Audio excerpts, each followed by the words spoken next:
Hello students, मैं राहुल राज और मैं आप लोग का स्वागत करता हूं अपने इस यूट्यूब चैनल पे। और ये हमारा जो क्लास है 9th क्लास केमिस्ट्री का क्लास है। और इसमें हम लोग इससे पहले वाले वीडियो में diffusion, sublimation, sublime, sublimate, melting, evaporations, okay, condensation, liquefactions etc के बारे में बहुत सारे पढ़े थे, कैसे स्टेट का चेंजिंग होता है। लेकिन आज हम लोग जिस वीडियो में पढ़ेंगे वह वीडियो में अगला टॉपिक है और यह टॉपिक इवापोरेशन है। इवापोरेशन और वेपराइजेशन, बॉइलिंग थोड़ा सा डिफरेंट है। यहाँ भी वही काम होता है जैसे मैं आपको भी समझाऊंगा। जस्ट आपको पर मैं रिकॉल करा देता हूँ बॉइलिंग क्या होता है। लिक्विड से गैस में चेंज होने का जो प्रोसेस होता है उसको हम लोग बोलते हैं बॉइलिंग, या उसी को बोलते हैं वेपराइजेशन। ओके, लेकिन यहाँ भी इवापोरेशन में भी वही होता है, लिक्विड से गैस में ही चेंज होता है। तो बात आती है दोनों डिफरेंट क्या है। तो याद करो, आपके पास बॉइलिंग करने के लिए एक फिक्स टेम्परेचर चाहिए था, कम से कम उतना टेम्परेचर चाहिए, मिनिमम टेम्परेचर, या उससे ऊपर मिलना चाहिए था। ठीक है ना, याद होना चाहिए। इसको बॉइलिंग पॉइंट बोले थे, लेकिन यहाँ कोई फिक्स टेम्परेचर नहीं है। यानी बॉइलिंग पॉइंट जो भी बॉइलिंग पॉइंट होता है उससे कम टेम्परेचर पर भी क्या होता है, इवापोरेशन होता है। मतलब इवापोरेशन एक ऐसा प्रोसेस है जिसमें लिक्विड गैसियस स्टेट में चेंज होता है बिलो इट्स बॉइलिंग पॉइंट। मतलब यहाँ जरूरी नहीं कि इसको बॉइलिंग पॉइंट मिले। जैसे 100 डिग्री सेल्सियस होता है वाटर का बॉइलिंग पॉइंट, लेकिन आप देखते होंगे आपके रिवर का, लेक का, या आपके क्लॉथ पे, कपड़ा जो भींगा होता है उस पर जो वाटर होता है वो थोड़ी देर बाद क्या होता है, ड्राई सूख जाता है। तो वाटर कहाँ गया, तो वाटर वेपर बन के कहाँ चला गया, इन्वायरमेंट में, एयर में चला गया, मॉइस्चर के फॉर्म में। तो बात आती है क्या उस इन्वायरमेंट का 100 डिग्री सेल्सियस टेम्परेचर मिला था। आप लोग ऑब्वियसली बोलेंगे नहीं सर 100 डिग्री सेल्सियस नहीं मिला था। तो गया कहाँ पे, यानी वो इवापोरेशन हुआ था। ठीक है, यानी evaporation is a process in which any liquid substance change into gaseous substance below, down, below नीचे, इट्स बॉइलिंग पॉइंट, यानी उसके बॉइलिंग पॉइंट से नीचे पर क्या होगा, इवापोरेशन होगा। अब और भी डिफरेंस है। एक तो है, अगर मैं बोलूं कि बॉइलिंग में और इवापोरेशन में क्या अंतर है। पहला तो होगा ये फिक्स टेम्परेचर पर होता है और ये फिक्स टेम्परेचर नहीं, बॉइलिंग पॉइंट से नीचे होगा। मतलब बोलेंगे boiling is happen on the boiling point और above the boiling point, but evaporation is the happen below its boiling point. ठीक है, एक तो ये डिफरेंस है। लेकिन एक और डिफरेंस है, मैं आपको अभी जस्ट समझाने की कोशिश करता हूँ फिगर के माध्यम से। यहाँ देखो, जैसे मान लो एक ये बीकर ले लिए और एक दूसरा बीकर ले लिया, ठीक है, और दोनों बीकर में क्या करते हैं, वाटर कंटेन कर लेते हैं। मान लो ये क्या है, वाटर है, इसमें इतना लेवल तक इसमें वाटर है और यहाँ भी इतना लेवल तक वाटर है। ठीक है, अब मान लेते हैं इसमें बॉइलिंग होता है, इसमें बॉइलिंग होता है, इसमें क्या होता है, इवापोरेशन होता है। ओके, यहाँ पर क्या होता है, इवापोरेशन। अब क्या होता है, बॉइलिंग में actually inner part, inner molecules भी एस्केप होता है। मतलब इनर मॉलिक्यूल भी क्या कर रहा है, अब बॉइल्ड करना स्टार्ट करेगा। अंदर से मॉलिक्यूल क्या होगा, एस्केप होकर बाहर निकलेगा, एस्केप होकर बाहर निकलेगा, एस्केप होकर बाहर निकलेगा। क्यों, क्योंकि अभी और लेकिन यहाँ पर अब देखो ना, सिंपल, यहाँ पर कम टेम्परेचर होता है, यानी बिलो इट्स बॉइलिंग पॉइंट देते हैं, तो यहाँ केवल सरफेस मॉलिक्यूल क्या होता है, एस्केप होता है। कहाँ पे, इन्वायरमेंट में। ये अंतर देखो यहाँ पर। यानी in the boiling the inner molecules, यानी इसको हम लोग बोलते हैं बल्क। बल्क मीन्स होता है इनसाइड, बल्क यानी एक बल्क फिनोमिनन है और ये एक सरफेस फिनोमिनन है। बिकॉज यहाँ पर सरफेस वाला मॉलिक्यूल्स क्या होगा, इन्वायरमेंट में, एयर में हीट बनकर जाएगा, वेपर बनकर जाएगा, गैस बनकर। बट यहाँ पे बॉइलिंग में क्या होगा, इंटरनल मॉलिक्यूल जाएगा। क्यों, क्योंकि इसको टेम्परेचर ज्यादा मिलती है। कैसे बात करें, कैसे समझेंगे इस चीज को, तो देखो अब दिखाते हैं आप लोग को। जैसे मान लो एक मॉलिक्यूल, ये येलो कलर से मॉलिक्यूल बनाते हैं इनसाइड और एक मॉलिक्यूल बनाते हैं यहाँ पर अपर में। ठीक है, अब बताओ, आपको पढ़ा चुके हैं कि molecules are attract with the force of attraction, intermolecular force. अब बताओ इसको कहाँ कहाँ खींचता होगा, इसको इंटरनल भी देखो कितना फोर्स लगा होगा, हर एक जगह का मॉलिक्यूल को खींचता होगा। मतलब इसको चारों तरफ से, ऑल अराउंड, इसको पूरे चारों तरफ से मॉलिक्यूल क्या कर रहा है, इसको खींच रहा है। लेकिन इस मॉलिक्यूल को देखो, इस मॉलिक्यूल को केवल अंदर वाले मॉलिक्यूल इसको क्या कर रहा होगा, अट्रैक्ट कर रहा होगा। मतलब यहाँ जो सरफेस पर मॉलिक्यूल है, यहाँ वाला जो सरफेस पर मॉलिक्यूल है, इसको केवल डाउनवर्ड मॉलिक्यूल इसको फोर्स से बांध के रखा हुआ है। और ये जो अंदर में मॉलिक्यूल्स था, इसको चारों तरफ से फोर्स से बांध कर रखा हुआ है। मतलब inner molecule is the attract all around the another with the by the another molecules, but here the surface molecule is the bounded by only the inner molecules here। चारों तरफ से नहीं है, यहाँ एक डाउनवर्ड ही है, बट यहाँ चारों तरफ से मॉलिक्यूल है। आप बोल सकते हैं कि सर अंदर वाले पे फोर्स ऑफ अट्रैक्शन यानी मॉलिक्यूल में बॉन्डिंग फोर्स स्ट्रॉन्ग ज्यादा है और यहाँ पर क्या है, कम है। अब बताओ मुझे तोड़ना है बॉन्डिंग, क्योंकि मुझे लिक्विड से गैस बनाना था, बॉन्डिंग को तो क्या करना पड़ेगा, हमको स्लो डाउन करना पड़ेगा, कम करना पड़ेगा, और उसके लिए हीटिंग करेंगे। तब बताइए, आप लोग सोच के बताइए आपको कहाँ पर ज्यादा हीट देना पड़ेगा, कहाँ पर आपको ज्यादा हीट देना पड़ेगा, ये फर्स्ट वाले केस में यानी सरफेस पर ज्यादा देना पड़ेगा या इनर वाले पर। आप ऑब्वियसली बोलिएगा कि सरफेस वाला पर लेस हीट देना पड़ेगा, और यहाँ पर क्या करना पड़ेगा, ज्यादा हीट, ग्रेटर हीट देना पड़ेगा। तो अब बताओ यहाँ पर ज्यादा हीट है यानी ये बॉइलिंग पॉइंट पर होगा, और तो कम चाहिए इसको तो बॉइलिंग पॉइंट से कम पर ही हो जाएगा, यही है। यानी बोल सकते हैं, फिर से रिकॉल करते हैं, evaporation is the process in which any liquid substance change into gaseous substance below its boiling point is called evaporation. Evaporation is the surface process, surface phenomenon घटना है, ठीक है।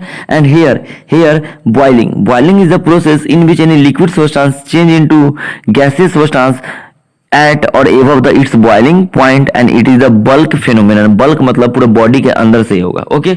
और एक चीज और डिफरेंस है, अब देखो इसको तो तुम बहुत कम ही फोर्स चाहिए, क्योंकि ये देखो इवापोरेशन के लिए फोर्स बहुत ही वीक है यानी कम एनर्जी चाहिए, तो इसको अपने इन्वायरमेंट से भी एनर्जी मिल जाता है, मतलब आपके एटमॉस्फेयर से भी क्या करते हैं, इसको एनर्जी मिल जाता है, या अंदर वाले मॉलिक्यूल से, अंदर वाले वाटर भी इसको क्या करते हैं, अपना इंटरनल एनर्जी दे देगा, तो इसके कारण लगभग जितना एनर्जी चाहिए टूटने के लिए मिल जाता है, और ये क्या होता है, उड़ जाता है हवा में, यानी एस्केप कर जाता है हवा में, एयर में, एटमॉस्फेयर में, ओके।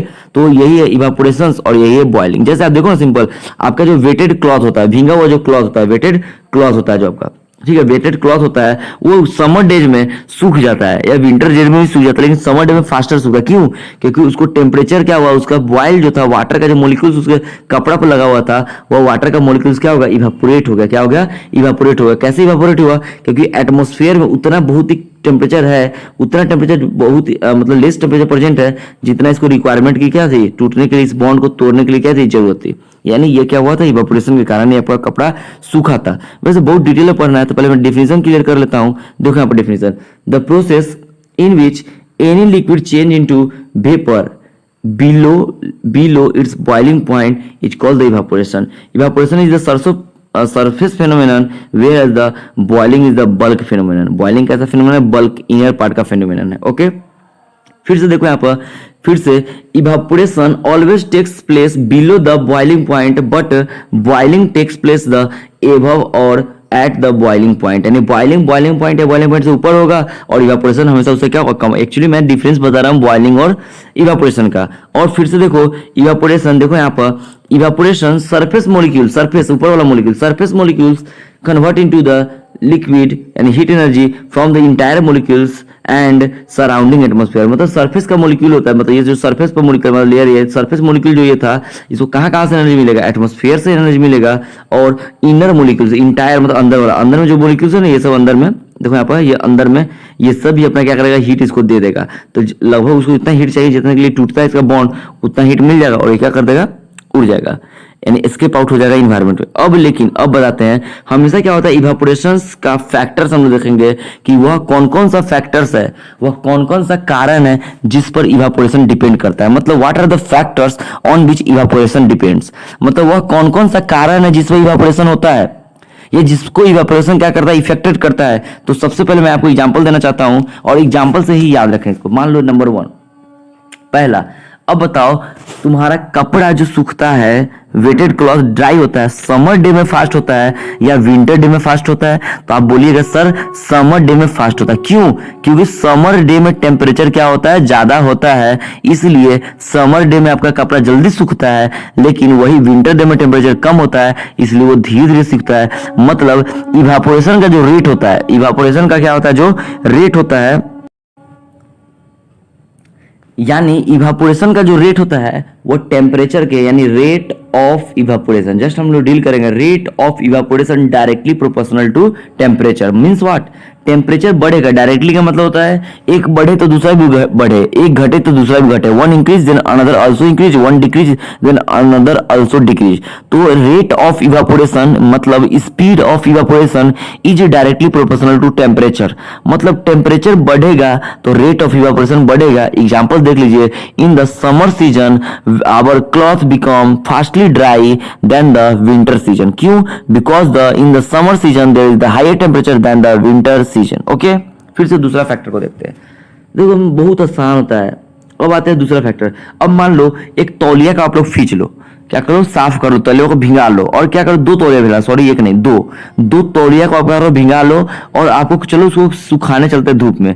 एक को क्या करना, मोड़ के रख देना, और एक को क्या करना, खोल के पसार देना। मतलब एक को क्या करना, मान लो ये हैंगर है और इस पर क्या करना, एक मोड़ के डाल देना तौलिया, ये डाल दिया एक तौलिया, और एक को क्या करना, खोल के डाल देना ये तौलिया। तो बताओ कौन जल्दी सूखेगा? तो बोले सर ये वाला जल्दी सूख जाएगा, ये धीरे धीरे सूखेगा। क्यों? क्योंकि देखो एक्चुअली अभी इसका सरफेस एरिया क्या है, ज्यादा है। देखो यहाँ पर सरफेस एरिया इसका क्या है, ज्यादा है। मतलब एक सेकंड में यहाँ से बहुत सारा मॉलिक्यूल निकलेगा, जितना सरफेस एरिया उतना मॉलिक्यूल निकलेगा ना बाहर, ठीक है। और उतना ही एक सेकंड में यहाँ पे 10 मॉलिक्यूल ही निकलेगा। यहाँ पे अगर 200 मॉलिक्यूल निकल रहा है तो यहाँ पे 10 ही मॉलिक्यूल निकलेगा। तो बताओ सरफेस एरिया अगर बढ़ा तो रेट ऑफ इवापोरेशन बढ़ा कि नहीं बढ़ा? यानी सेकंड हो जाएगा rate of evaporation directly proportional to surface area. Surface area को मैं ए लिख रहा हूं, यानी एरिया के डायरेक्टली होगा। तो यानी क्या हुआ, higher the area of object higher the rate of evaporation. जैसे मैं एक और एग्जांपल देता हूं, मान लो आपके पास हॉट मिल्क है और आप जल्दी इसको ठंडा करना चाहते हैं, तो क्या करते हैं आप लोग, ओबियसली करते भी होंगे, एक प्लेट ले लेंगे और प्लेट में क्या कर देंगे, पूरा मिल्क को डाल देंगे, और जस्ट ही थोड़ी देर में वो मिल्क क्या हो जाएगी, कोल्ड हो जाएगी। होगी कि नहीं? क्यों? क्योंकि वहां इवापोरेशन स्पीडली हुआ था। ओके, अब आते हैं हम लोग तीसरी एग्जांपल पे देखते हैं। तीसरा एग्जांपल देखते हैं रेट ऑफ इवापोरेशन का। हम तीसरा एग्जांपल देते हैं विंड स्पीड का। ओके, आते हैं रेट ऑफ इवापोरेशन। ओके, तो कई यहां देखते हैं रेट ऑफ इवापोरेशन क्या होता है। थोड़ी देर वेट करते हैं, काम है, इरेज कर लेता हूं मैं इसको।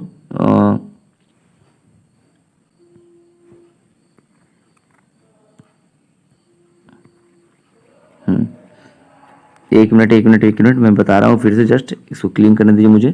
चलिए ठीक है, अब देखिए यहाँ पर, हाँ अब आते हैं rate of evaporation. Sorry, pen का थिकनेस ज्यादा हो गया है, एक मिनट। रेट ऑफ इवापोरेशन जो होता है ना, वो डायरेक्टली प्रोपोर्शनल टू होता है विंड स्पीड। कैसे बताते हैं आप, देखो आप मान लो ये हैंगर पे आपने क्लॉथ लगाया था, वेट क्लॉथ, अगर मान लो विंड की स्पीड में समझे ना, blowing air is called the wind, में चलता हुआ मूविंग एयर को हम लोग विंड बोलते हैं। अब मान लो ये मॉलिक्यूल निकल के बाहर केवल जमा हो जाए, ये मॉलिक्यूल तो बाहर निकला नहीं तौलिया में से, ये कपड़ा में से क्या किया, मॉलिक्यूल एयर का मॉलिक्यूल क्या निकला, बाहर निकल गया, इसके चारों तरफ जमा रहेगा। अब मान लो विंड ही ना इसको फ्लो करके जैसे दूसरी जगह ले जाता है, फ्लो करके यहाँ से उठा के इसको, तो मान लो विंड स्पीड है ही नहीं, सब मॉलिक्यूल कहाँ जमा हो जाएगा, तौलिया के बगल में, यानी आपके वेटेड क्लॉथ के बगल में हो जाएगा। तो अगर विंड नहीं होगा, तो अगर विंड यही होता है तो यह एरिया क्या होता है, खाली होता है। मतलब जो मॉलिक्यूल से निकला था यहाँ पर, जो मॉलिक्यूल से यहाँ पर निकला था, वो मॉलिक्यूल क्या दूर चला जाएगा, वो मॉलिक्यूल यहाँ से बहुत ही फार चला जाएगा, वो मॉलिक्यूल बहुत ही फार चला जाएगा, यानी ये स्पेस खाली हो जाएगा। फिर तब दूसरा मॉलिक्यूल क्या करेगा, अंदर से बाहर निकलेगा, अंदर से क्या निकलेगा, बाहर निकलेगा। और वैसे क्या होता है, विंड स्पीड कम होता है। देखो ना, हम एक एग्जाम्पल देंगे आपको जस्ट, कि ठंडा के दिन में आप लोग अपने कपड़े को, भींगे हुए कपड़े को अपने फैन पर भी सुखा लेते हैं। कभी कभी रात में सोते समय नेट पर डाल देते, वो कपड़ा क्या होता है, सूख जाता है। कैसे?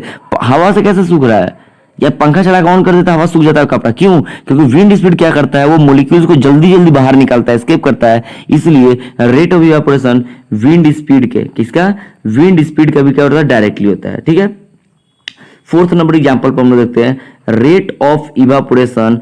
अब बात करते हैं ह्यूमिडिटी की, बात करते हैं ह्यूमिडिटी मतलब समझते होंगे आप लोग, ह्यूमिडिटी का मतलब समझते हो, presence of water molecules in the atmosphere is called the humidity.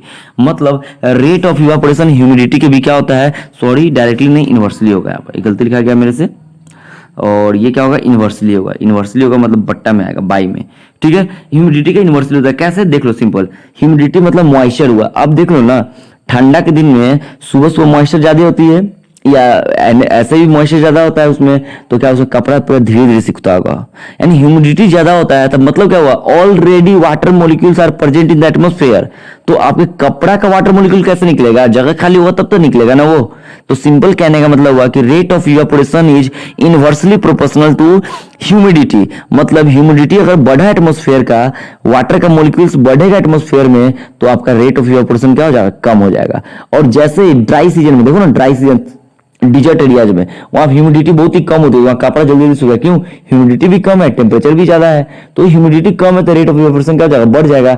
मतलब एक बढ़ रहा है तो दूसरा घट रहा है, और एक घट रहा है तो दूसरा बढ़ रहा है। मतलब one increase then another decrease, and one decrease then another increase. इस टाइप के रिलेशन को हम लोग बोलते हैं इनवर्सली रिलेशंस। ओके, तो यानी rate of evaporation inversely proportional to the humidity.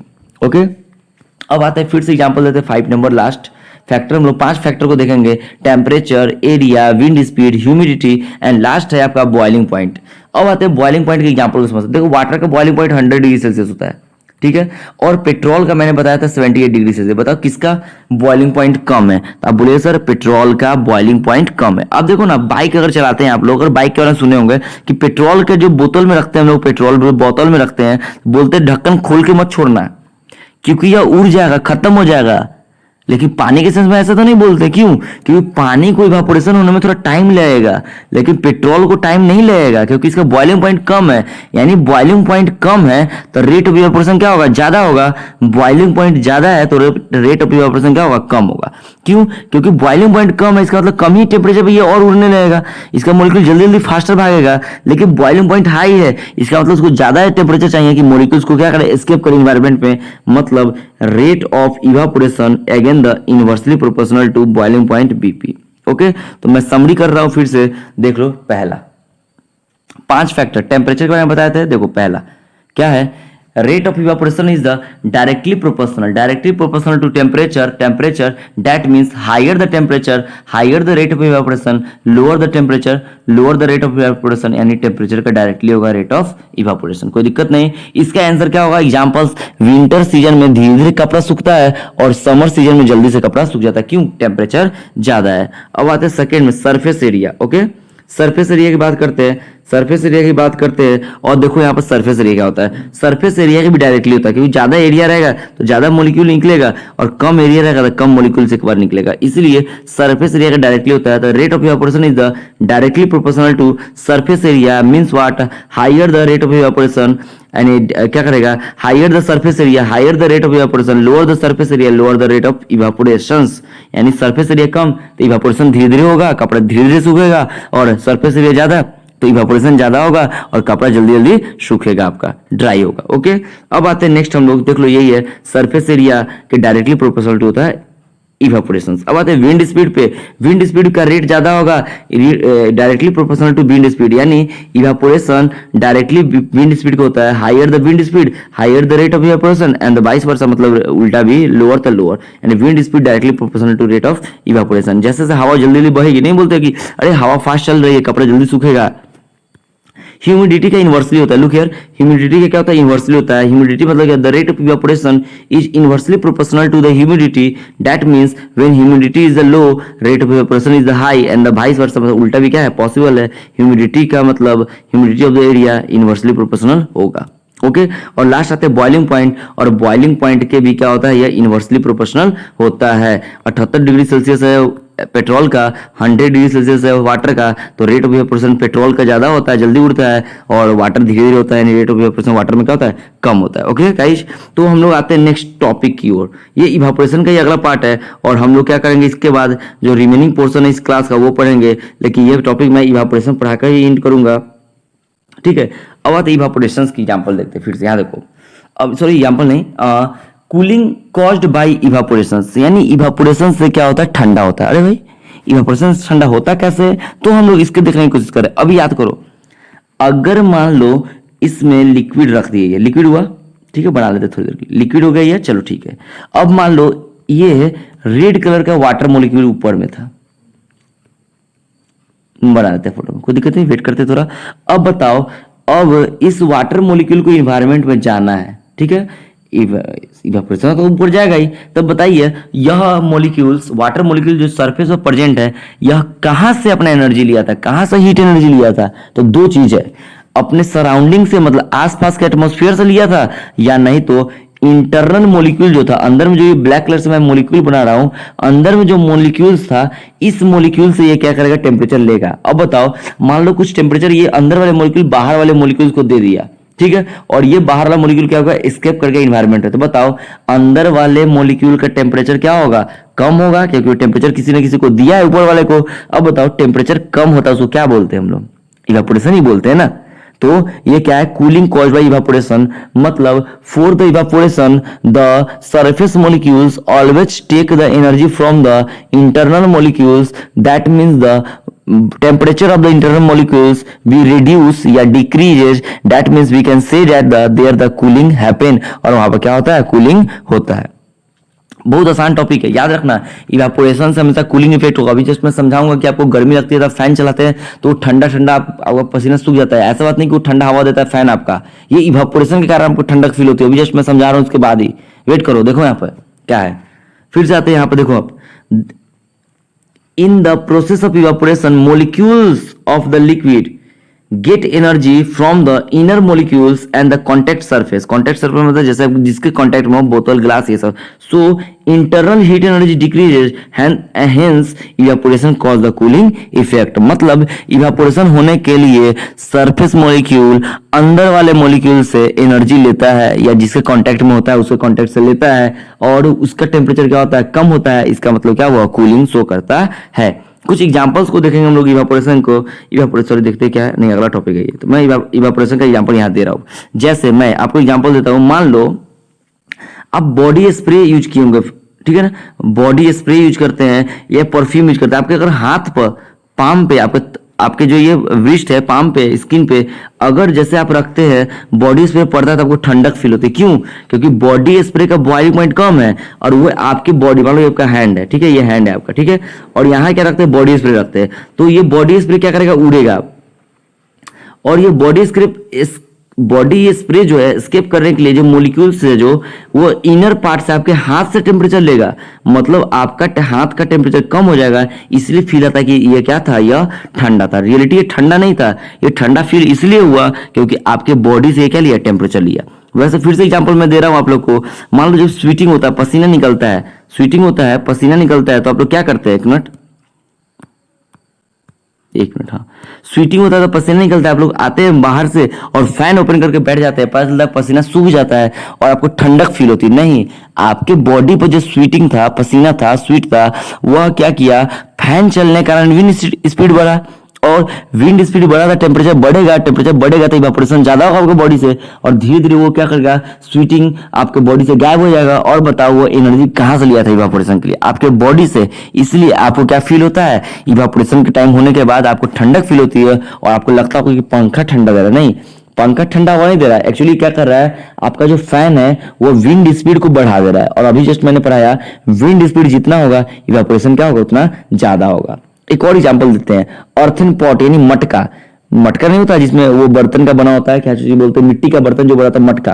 आपको पता होगा मटका में यानी अर्थन पॉट में, मान लो अर्थन पॉट ये रहा, अर्थन पॉट, अर्थन पॉट में जो पानी रखते हैं वो पानी ठंडा रहता है ना, आप लोग देखे होंगे ये सब चीज।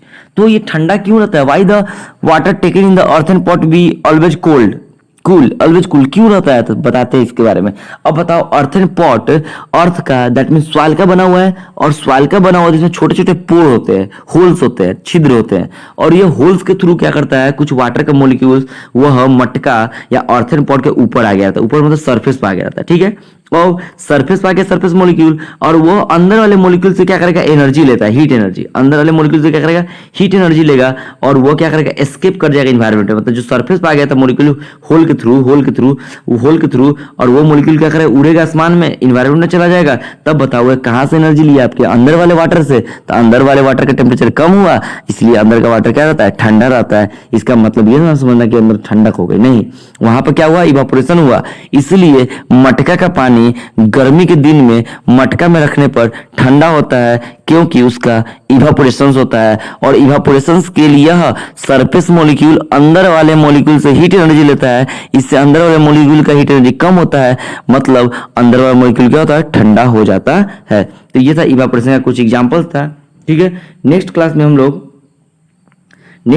क्या देखेंगे, आपको जस्ट मैंने पढ़ाया था कि 3 स्टेट होता है, सॉलिड, लिक्विड, गैस। लेकिन मॉडर्न साइंटिस्ट लोग एक प्लाज्मा 4th स्टेट और 5th स्टेट यानी 4 और 5 यानी according to modern science there is a 5 state of the matter, solid, liquid, gas. 3 तो हम जानते हैं, पढ़ भी लिए। और 4th होता है प्लाज्मा, और 5th होता है बोस-आइंस्टाइन कंडेंसेट। और इसके बारे में मुझे डिटेल नहीं पढ़ना है, केवल प्लाज्मा का डेफिनेशन और बोस-आइंस्टाइन कंडेंसेट पढ़ेंगे। मैं इसको पढ़ा के ही एंड कर देता हूं, रुक जाओ एक मिनट, देख लो एक मिनट, बहुत ही छोटा टॉपिक है। अब आते हैं 2 more states of the matter, plasma and the Bose Einstein condensate. Simple, कुछ ज्यादा नहीं हम लोग को ध्यान रखना है, ये एज ए डिफिनेशन, ज्यादा इसमें समझने की जरूरत नहीं है। प्लाज्मा क्या होता है और बोस-आइंस्टीन कंडेंसेट क्या होता है, ये हम लोग के सिलेबस में तो दिया हुआ है, लेकिन डिटेल्स नहीं पढ़ना हम लोग को, ठीक है। प्लाज्मा तब बोलेंगे plasma fourth state of matter होता है, पहला it is the fourth state of matter. दूसरा क्या बताएंगे, एक्चुअली प्लाज्मा देखना था, समझो ना, फ्लेम जो होता है ना, फ्लेम फायर का, या सन स्टार जो ग्लो करता है, तो वो जो फ्लेम जो जल रहा है उसमें हम लोग तो देख नहीं पाएंगे, दूर है, लेकिन जो जलता है ना वो बाहर जो निकलता है उसी को हम लोग प्लाज्मा बोलते हैं। ओके, तो देखो यहाँ पर क्या है, plasma is a mixture of the free electrons and ions, ये आयंस और फ्री इलेक्ट्रॉन का मिक्सचर है। Plasma occurs naturally in the stars, ये नेचुरली कहां दिखेगा, स्टार्स में दिखता है। It is the fourth state of matter and sun and the other stars glow because the presence of the plasma in them, यानी जो जलता है ना आग की तरह, वही प्लाज्मा होता है एक्चुअली, ठीक है। अब देखो यहाँ पर fluorescent tube and the neon sign, fluorescent tube का मतलब वो एक ट्यूब होगा जिसमें चमक होता है, और नियॉन साइन बल्ब एडवर्टाइजमेंट के लिए यूज करते हैं, वो सब किस पर बना होता है, प्लाज्मा पर बना होता है, ठीक है। अब आते हैं Bose-Einstein condensate, Bose-Einstein condensate BEC बोलेंगे, शॉर्टकट में लिखेंगे, ये फिफ्थ स्टेट ऑफ मैटर है। ज्यादा डिटेल नहीं पढ़ना है, डिटेल पढ़ना था मैं आपको डायरेक्ट पढ़ाता। और ये बनता कैसे है, कूलिंग ऑफ गैस, गैस को कूल करेंगे, एक्सट्रीमली लो डेंसिटी, मतलब डेंसिटी बहुत कम कर देंगे, तो जो चीज बनेगा उसी को हम लोग बोलते हैं बोस-आइंस्टीन कंडेंसेट। बोस, ठीक है ना, सत्येंद्रनाथ बोस और आइंस्टीन आप लोग जानते हैं आइंस्टीन के बारे में, और वो दोनों को मिलकर इसके बारे में डिस्कवरी किए हैं। मैथमेटिकल प्रोसेस है, बहुत सारे डिटेल्स है, जानने की जरूरत नहीं है, बस मुझे याद रखना फिफ्थ स्टेट होता है बोस-आइंस्टीन कंडेंसेट। ओके, चलो मैंने ये तो बता चुका हूँ, देख देता हूँ क्या लिखा हुआ, क्योंकि फाइनल कर रहा हूँ मैं, केमिस्ट्री का पहला चैप्टर खत्म हो रही है आज। Effect of the pressure changing on the state, देखो ना, in increase the pressure, pressure को हम लोग बढ़ाएंगे, इंटरमोलिकुलर फोर्स क्या होगा, बढ़ेगा। इंटरमोलिकुलर फोर्स ऑन डिक्रीज लिखा हो ना, pressure intermolecular force on decreasing temperature, क्या लिखा हुआ, ऑन इंक्रीजिंग प्रेशर, ये इसको डिक्रीज करो, sorry, and decreasing temperature intermolecular force also decreasing. Okay, pressure को बढ़ाएंगे, ये कुछ गलत टाइप में लिखा है, सॉरी, करना पड़ेगा, रहने देते हैं, ठीक है, ये इग्नोर करो, इसको क्या लिखा हुआ छोड़ी, से मैं पढ़ा चुका हूँ। यहाँ याद रखना कि प्रेशर बढ़ाएंगे, मैं बताता हूँ, इंटरमोलिकुलर फोर्स भी क्या होगा, बढ़ेगा, ठीक है, और फिर से प्रेशर घटाएंगे तो इंटरमोलिकुलर फोर्स क्या होगा, घटेगा। अब देखो मैं अगला जो पढ़ाने वाला हूँ आपको पता होगा, वैसे सेकंड बुक के अकॉर्डिंग सेकंड चैप्टर क्या है, is matter around us pure, ये सेकंड चैप्टर है केमिस्ट्री 9th क्लास का। पहला चैप्टर आज की क्लास में खत्म हो रही है। ओके, पहला चैप्टर आज की क्लास में क्या हो रही है, एंड हो रही है, और आप लोग क्या करना, नोट्स बना लेना, एनसीईआरटी से क्वेश्चन ट्राई करना, अदर बुक से क्वेश्चन ट्राई करना। अगर कोई क्वेश्चन समझना है तो मुझे पक्का कमेंट करना, मैं आपका उसका रिप्लाई दूंगा, और मैं हो सके तो उस पर वीडियो बना के आपको समझाऊंगा। ओके, तब तक बने रहिए मेरे इस यूट्यूब चैनल पे, और वेट कीजिए सेकंड वीडियो के लिए, नेक्स्ट वीडियो के लिए, जिससे मैं चैप्टर 2 आपको पढ़ाऊंगा। ओके, धन्यवाद।